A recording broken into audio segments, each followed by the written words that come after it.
우리 그 자리에서 다 같이 일어나서 한 절씩 교독하시도록 하겠습니다. 제가 먼저 1절 읽겠습니다.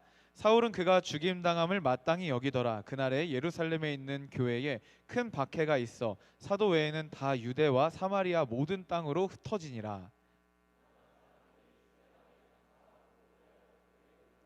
사울이 교회를 잔멸할세 각 집에 들어가 남녀를 끌어다가 옥에 넘기니라. 그 흩어진 사람들이 두루 다니며 복음의 말씀을 전할세. 빌립이 사마리아 성에 내려가 그리스도를 백성에게 전파하니 우리가 빌립의 말을 듣고 행하는 표적도 보고 한 마음으로 그가 하는 말을 따르더라. 많은 사람에게 붙었던 더러운 귀신이 크게 소리를 지르며 나가고 또 많은 중풍병자와 못 걷는 사람이 나으니 그 성에 큰 기쁨이 있더라. 아멘. 자리에 앉겠습니다. 여러분, 우리가 생각할 때 세상적으로 너무너무 당연한 이치가 한 가지가 있습니다. 좋은 결과를 얻고 싶으면, 좋은 아웃풋을 얻고 싶으면 좋은 인풋을 넣어야 돼요? 나쁜 인풋을 넣어야 돼요? 좋은 인풋을 넣어야 되죠.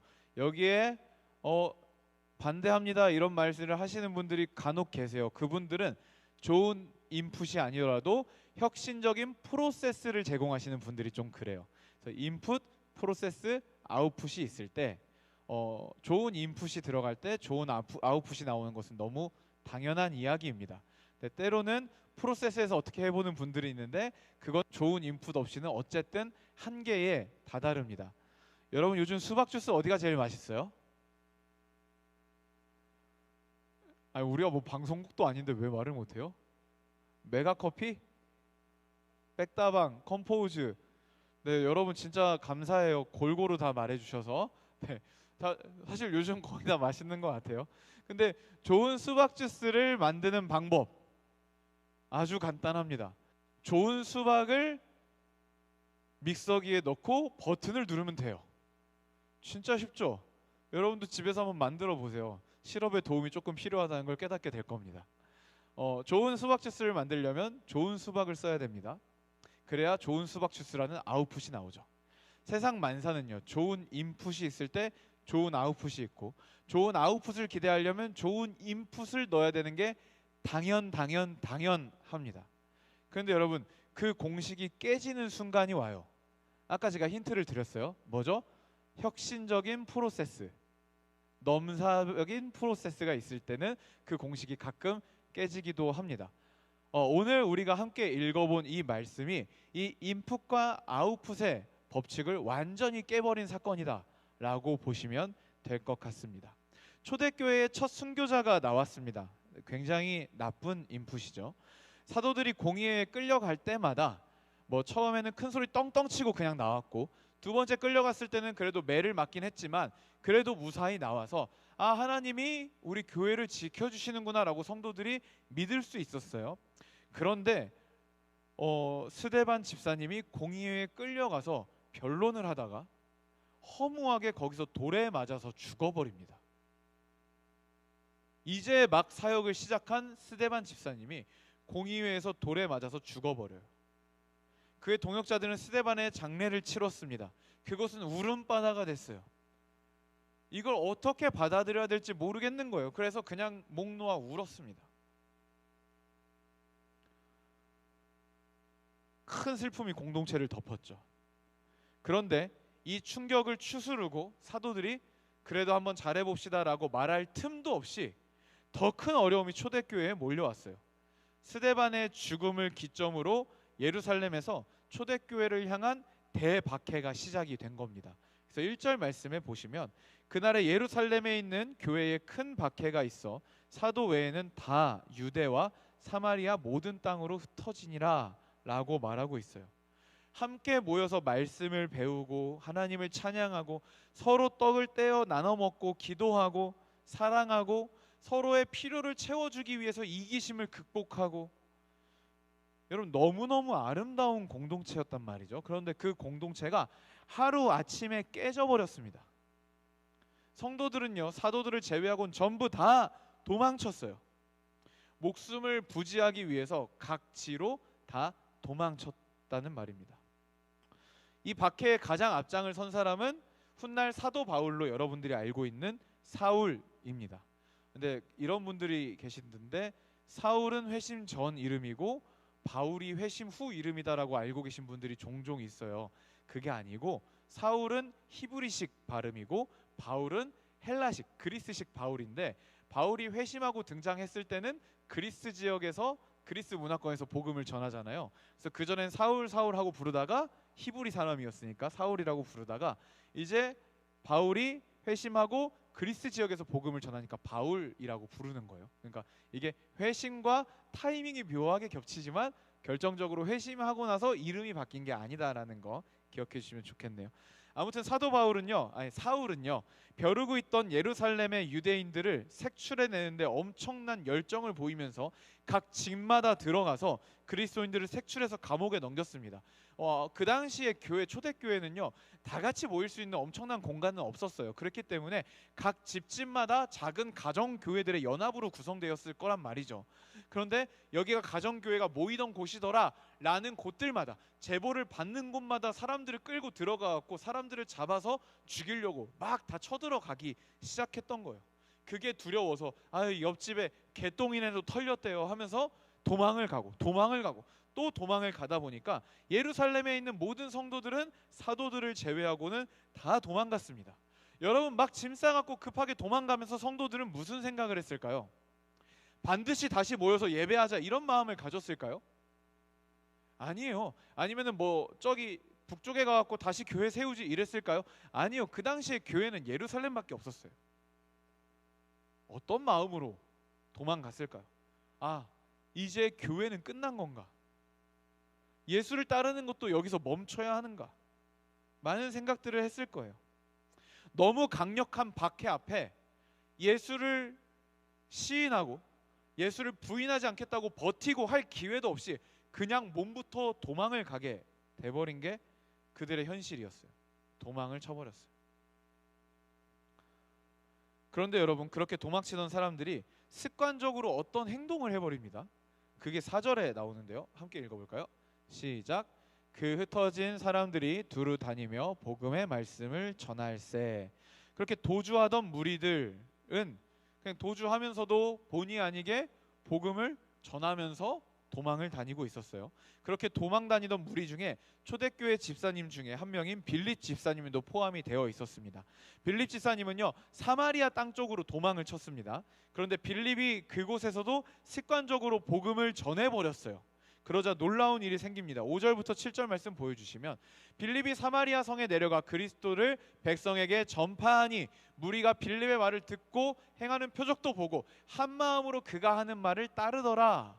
받아들인 거죠. 많은 사람에게 붙었던 더러운 귀신들이 크게 소리를 지르고 나가며 또 많은 중풍병자와 못 걷는 사람이 나으니, 그러니까 빌립이 복음을 전했을 때 이 사마리아 성에 하나님이 역사하기 시작하신 거예요. 그래서 많은 사람들이 그 복음의 말씀을 듣고 믿기 시작하고 또 거기서 복음의 역사들이 일어납니다. 병자들이 일어나고 귀신 들린 자들이 귀신이 쫓겨남을 경험하고 그런 역사들이 일어납니다. 자, 그래서 8절에 보면요, 성경은 사마리아의 복음이 들어가서 사마리아가 어떻게 변화했다라고 이야기하냐면 그 성에 큰 기쁨이 있었더라 라고 이야기하고 있습니다. 여러분 한번 생각해 보세요. 스데반의 죽음 그리고 예루살렘의 대박해, 엄청난 슬픔이죠. 뭐 우리 공동체를 여러분들이 생각하는 마음은 각각 다르겠지만 여러분 한순간에 여러분들의 공동체가 사라진다고 생각해 보세요. 완전히 사라진다고 생각해 보세요. 함께 예배하던 얼굴들이 막 떠오르고 얼마나 마음이 아프겠어요. 정말 큰 슬픔을 어찌할 바를 모르고 도망치던 사람들이 어쩌다가 도착한 사마리아에서 어쩌다가 복음을 전했는데 참 놀라운 일이 일어나요. 큰 기쁨이 맺혀버려요. 인풋이 슬픔인데 아웃풋이 기쁨입니다. 근데 여러분 놀라운 점은요, 이게 전부가 아니에요. 사도행전의 처음 부분을 여러분 기억을 해보시면 예수님이 승천하시면서 약속하신 성령이 오실 때까지 기다리라 라고 합니다. 그러면서 예수님이 성령이 오시면 너희가 이렇게 될 거야 하고 약속하신 부분이 있어요. 사도행전 1장 8절인데 우리 다 함께 기억하는 의미로 한번 읽어볼까요? 시작. 너희가 권능을 받고 예루살렘과 온 유대와 사마리아와 땅 끝까지 이르러 내 증인이 되리라 하시니라. 예루살렘에서 증인이 되고 온 유대에서 증인이 되고, 예루살렘 남쪽 지역이죠. 그리고 사마리아와 여기 북쪽 지역이에요. 땅 끝까지 이르러 내 증인이 되리라 라고 예수님이 말씀하셨어요. 성령이 임하시면 그렇게 된다고. 그런데 지금 초대교회는 계속해서 예루살렘에 다 같이 모여 있는 상황이었죠. 사마리아, 거기서 복음이 전해질 거다라고 예수님은 이미 말씀을 하신 상태였습니다. 주님의 계획 속에 사마리아의 복음이 전해지는 건 원래 있었다는 거예요. 그런데 한번 생각해 보세요. 유대인들에게 있어서 사마리아가 어떤 곳인지 여러분 설명을 한번 들어보십시오. 사마리아는요, 과거에 분열 왕국 시대, 솔로몬 이후에 이스라엘이 북이스라엘과 남유다로 분열하잖아요. 그 분열 왕국 시대에 북이스라엘의 수도가 사마리아였어요. 그런데 아시리아의 북이스라엘이 멸망당하면서 사마리아에 살고 있는 토착민들을, 뭐 정확한 비율은 모르지만 절반 딱 끊어가지고 절반을 끌고 가요. 그래서 다른 정복 지역의 수도의 백성들과 섞어요. 그리고 그곳에 있는 사람들을 또 뚝 끊어다가 데려다가 사마리아에 갖다 둬요. 그리고 막 결혼시켜요. 그러면 생김새도 다를 것이고, 그들이 오면서 들고 온 우상, 다른 문화, 한두 민족이 섞인 게 아니라 그냥 막 섞는 거예요, 그냥. 그럼 여러분, 사마리아는 진짜 말 그대로 완전 혼합의 끝장이었을 것이다 라는 것을 우리가 다 기억할 수 있습니다. 근데 포로로 귀환을 했어요. 근데 그리고서도 그 지역에 혼합적인 종교 색깔, 혼합적인 민족 색깔이 계속해서 작동을 하는 거예요. 그래서 사마리아는 포로에서 귀환하고 우리도 하나님을 섬깁니다, 나도 여호와를 섬깁니다 라고 얘기를 해요. 그런데 그게 예루살렘이나 좀 정통에 가까운 본토 사람들이 봤을 때는 저건 완전 혼합주의인 거야.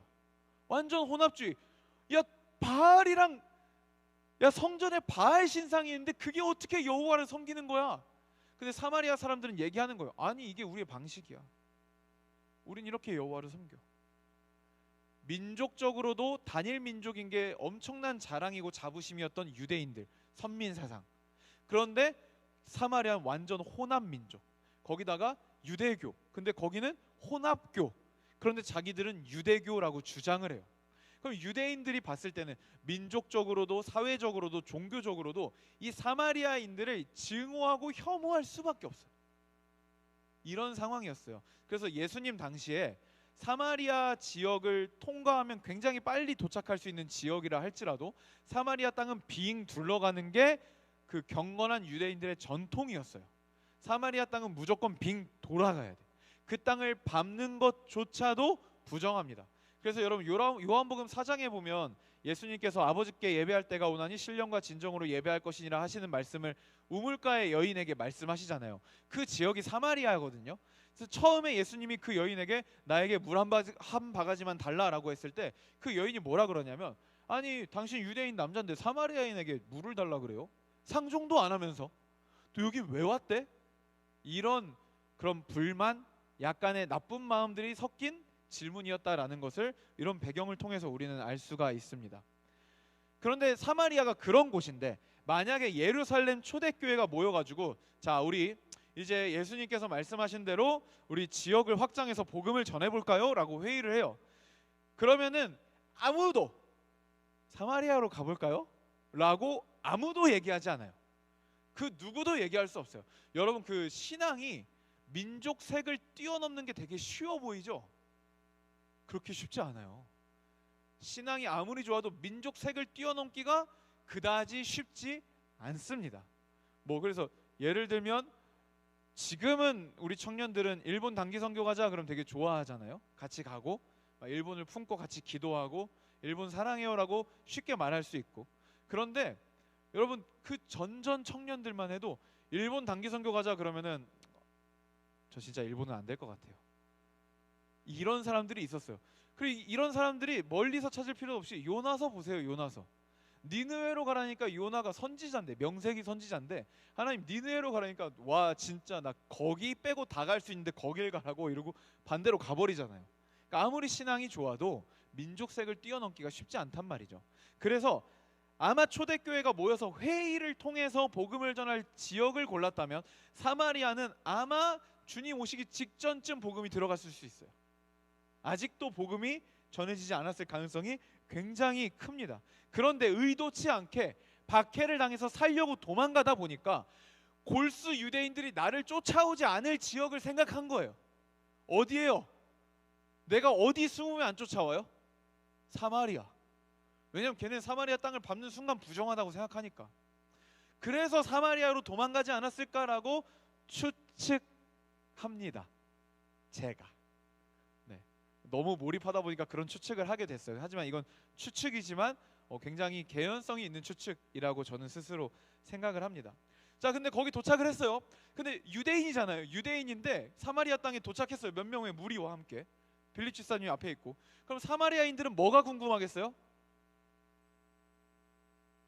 준혜야, 네가 사마리아인이야. 평소에는 밟고 지나가지도 않고 삥 둘러가던 유대인들이 막 때려왔어. 뭐라고 물어볼 거야? 그치, 왜 왔슈? 준혜는 왜 왔냐라고 대답했고요. 제가 번역했습니다. 왜 왔슈? 이거부터 나올 거 아니에요. 왜 왔어요? 아니, 당신들 여기 상종도 안 하는 사람들 왜 왔어요? 그럼 자연스럽게 뭐라고 했겠어요? 우리는 지금 유대인들의 박해를 피해서 왔습니다. 유대인들의 박해요? 당신은 뭔데요? 유대인입니다. 유대인인데 유대인의 박해를 피해서 왔다고. 왜요? 그때 그니까요. 저는 예수님을 믿는 유대인입니다. 근데 여러분, 예수님이 사마리아 땅에 오신 적이 있어요, 없어요? 있어요. 예수 우리도 안다고. 그 양반 물 한 바가지 얻으러 먹으러 왔다가 2박 3일 있다 갔다고 막 이러면서 막 아는 척을 했겠죠. 그러다 보니까 그분이 십자가에 달려 죽으시고 부활하시고 어떤 명령을 하시고 승천하셨는지 이런 것들을 전하다 보니 사마리아 땅에 참 진리, 참 빛이 임하게 되고 그곳 가운데 하나님이 일하신 게 아닐까라고 생각을 한번 해봤습니다. 중요한 건 우리의 상식과 감정, 우리의 판단으로는 절대 가지 않았을 사마리아 땅인데, 그러나 그곳은 주님께서 승천하시면서 온 유대와 사마리아 땅의 복음을 전해라라고 명령하신 곳이기도 했다라는 거죠. 그래서 여러분, 본의 아니게 도망간 곳에서 예수 그리스도의 명령이 이루어졌다, 하나님의 뜻이 이루어졌다라는 걸 이야기하고 있는데, 이걸 또 이렇게 이상한 프레임을 씌우고 자꾸 하나님을 가해자 프레임 씌우고 작전 세력 취급하시는 분들이 가끔 있어요. 그러니까 이걸 또 이상하게 생각하는 분들이 있는데, 하나님이 복음을 전하게 하려고 스데반을 죽였고 예루살렘 교회를 박해해가지고, 그래갖고 얘네들이 하도 고여갖고 이렇게 막 복음을 안 전하니까 하나님이 야 희생양이야 일로 와봐, 스데반 빡, 예루살렘 교회 빡 해갖고 막 흩어지게 해가지고 막 복음을 전하게 했다, 하나님의 박해를 통해서 그렇게 하게 했다, 이런 프레임을 가져서는 안 됩니다. 이건 어떻게 해석을 해야 맞냐면, 사탄은 복음의 흥황과 아름다운 초대교회의 부흥을 막아서고 부수기 위해서 스데반을 죽였어요. 그리고 예루살렘 교회를 없애버릴 것처럼 박해했어요. 사단은 최선을 다해서 그런 나쁜 인풋을 넣었단 말이죠. 그런데 그 사단의 최선을 다한 그 노력조차도 결국에는 그냥 하나님의 뜻을 이루는 도구밖에 안 되더라. 이게 우리가 가져야 하는 올바른 해석이.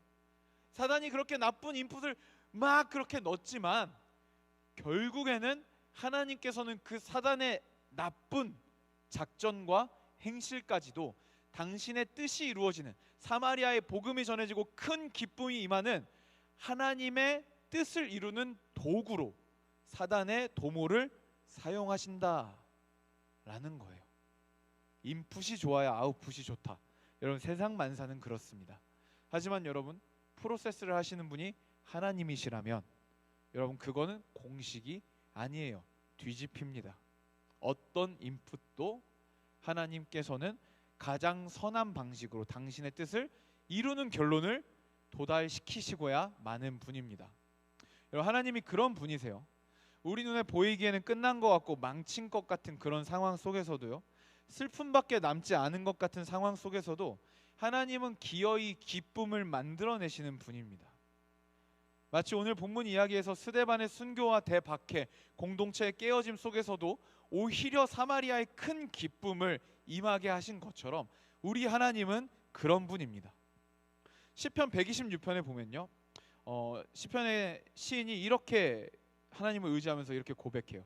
눈물을 흘리며 씨를 뿌리는 자가 기쁨으로 거두리로다. 울며 씨를 뿌리러 나가는 자는 반드시 기쁨으로 그 곡식단을 가지고 돌아오리로다. 여러분, 하나님이 이런 분이세요. 울 수밖에 없는 상황, 우리 삶에 얼마나 많이 있습니까? 울지 않고는 견딜 수 없는 상황. 여러분, 그런 상황이 여러분들에게 찾아올 때 여러분은 어떠세요? 그런 상황 속에서도 하나님께 믿음을 드리고 타협하지 않고 나아가고, 여러분 그러세요? 저는 안 그랬어요.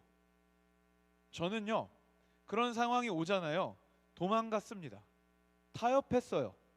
후퇴했고 물러갔어요. 저는 그랬어요. 그런데요, 우리 하나님은 어떤 분이시냐면요, 그 울 수밖에 없는 상황, 그리고 도망칠 수밖에 없는 그 상황, 믿음으로 순종을 드리고 순교를 각오하고 내가 제2의 스데반이 되겠다, 이걸 못해서 도망가 있는 그 상황까지도 하나님은 당신의 선한 역사로 인도하시는 분이에요. 우리 성도들을, 하나님의 자녀들을 하나님은 그렇게 인도하기를 포기하지 않으신다라는 겁니다. 여러분, 그분이 하나님이에요. 그분이 하나님입니다. 여러분들도 인생을 살아보면서 도망친 경험들이 다들 있을 거예요. 그게 신앙적으로 도망친 경험일 수도 있고요. 전 신앙적으로 도망친 경험도 있습니다. 그런데 물론 앞으로는 도망치지 않으려고 더욱더 노력하면서 살겠지만, 그때의 도망침, 여러분 그것마저도 하나님이 결국에는 일하시는 수단이 되더라 라는 거예요. 한 번의 도망침, 한 번의 타협, 한 번의 망침, 실패, 바보짓을 함, 이런 것들에 너무 오랫동안 매여 있는 사람들이 있어요. 내가 그때 왜 그랬지? 여러분, 그렇게 매여 있으면 그때로 돌아갈 수 있나요? 못 돌아간다는 거예요. 그럴 때 우리가 해야 하는 게 뭔지 한번 정리해 봅시다. 우리 하나님이 어떤 인풋도 가장 선한 아웃풋으로 바꿔내시는 분이라면, 여러분 그런 하나님을 나의 주인으로 믿는 우리는 어떻게 살아야 하겠습니까? 첫 번째로는요, 불완전하고 연약한 삶의 자리에서 하나님을 소망해야 돼요. 그분을 바라보는 습관이 생겨야 합니다. 습관이 중요해요. 일이 틀어지면요, 실패를 마주하면 대부분의 사람들은 너무 당연하게 상황을 바라보고 내 속을 바라보고 원망할 사람들을 바라보는 게 굉장히 대부분의 모습이에요. 그런데 여러분, 하나님의 백성들은요, 그 실패한 그 자리, 타협한 그 자리, 도망간 그 자리에서 하나님을 바라보는 거예요. 이게 습관이 되어야 합니다. 실패는요, 실패가 아니에요. 여러분 외우세요. 여러분들의 계획이 실패하는 거, 여러분들의 선한 도모가 실패하는 거, 여러분들이 뭔가를 힘쓰다가 좌절하고 도망가는 거, 여러분 그건 실패가 아니에요. 하나님의 메시지입니다. 어떤 메시지요? 더 좋은 게 있다. 더 좋은 게 있다. 불완전한 나의 계획과 불완전한 나의 여정 가운데 완전하신 하나님이 개입하셨다는 증거예요.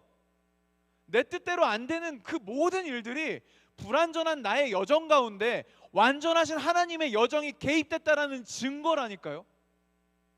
그러니까 여러분, 우리 뜻대로 안 되는 일들, 시험에 떨어지고 뭐 어디에 떨어지고 뭘 잘못 보고 이래저래 이런 일들이 생겼을 때 우리는 자기를 탓하고 나 너무 못났어, 주변 사람들을 탓하고, 그렇게 할 게 아니라 그 자리에서 하나님을 바라보는 거예요. 물론 아프죠. 꼭 그렇게 하셨어야 했냐고, 하나님 이게 최선이었냐고 울부짖죠. 울 수밖에 없죠. 그만큼 진심이었으니까 눈물이 흐르죠. 하지만 여러분, 하나님을 끝까지 바라보면서 우는 거예요. 하나님 이게 최선이었습니까? 보여보십시오. 당신의 선하신 계획. 나는 이게 최선이었는데, 지금 생각해도 이게 최선이었는데, 하나님 당신의 보시기엔 이게 최선이 아니었다고 하시니까 당신의 최선을 보이십시오. 그러면서 그분 앞을 떠나지 않는 거예요. 그게 우리가 가져야 하는 우선적인 삶의 태도입니다. 자, 그런 삶의 태도가 세팅이 되면 자연스럽게 이어지는 세팅이 있어요. 그게 뭐예요? 도망간 이 자리, 실패한 이 자리, 타협한 이 자리에서 믿음의 한 걸음을 내딛는 겁니다. 이게 진짜 중요해요. 그냥 도망쳐서 거기서 나 그냥 스데반 따라 죽을 걸, 그냥 순교할 걸, 왜 도망쳤지? 나 너무 비굴해. 여러분, 그렇게 세월을 보내는 게 최선이 아니라요, 도망친 그 자리에서 나 진짜 어떡하지? 너무 후회된다. 하지만 지금 내가 이곳에서 제자로서 할 수 있는 믿음의 한 걸음을 내딛자. 그게 빌립이 한 거예요. 그 빌립이 한 일을 통해서 하나님은 대박해, 순교라는 인풋을 사마리아 성에 유례없는 큰 기쁨을 주시는 열매로 하나님은 변화시키신 겁니다. 사랑하는 여러분, 인생이 뜻대로 안 돼요. 이 자리에 여태까지 나의 인생이 계속 나의 뜻대로 되신 분 있나요? 한치의 오차도 없이 내 뜻대로 인생이 이 자리까지 진행된 사람 없죠? 다들 일단 원하는 대학을 못 갔어요. 저도 못 갔어요. 다들 원하는 대학을 못 갔어요. 원하는 과도 못 갔어요. 여러분, 그래서 여러분 인생이 망했나요? 그래서 여러분 인생에 최악이 펼쳐졌습니까? 아니죠. 그곳에서 하나님의 인도하심을 보았죠. 그쵸? 전 특히나 좀 타지에서 부산으로 왔다가 우리 칼레오 공동체에 함께하게 된 지체들에게 좀 그런 권면들을 늘 하고 싶어요.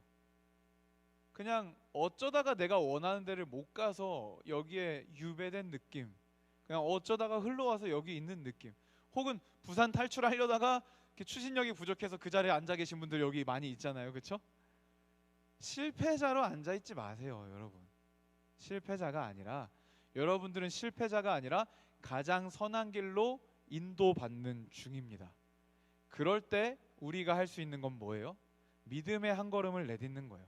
지금 내가 이곳에서 할 수 있는 한 걸음을 내딛는 겁니다.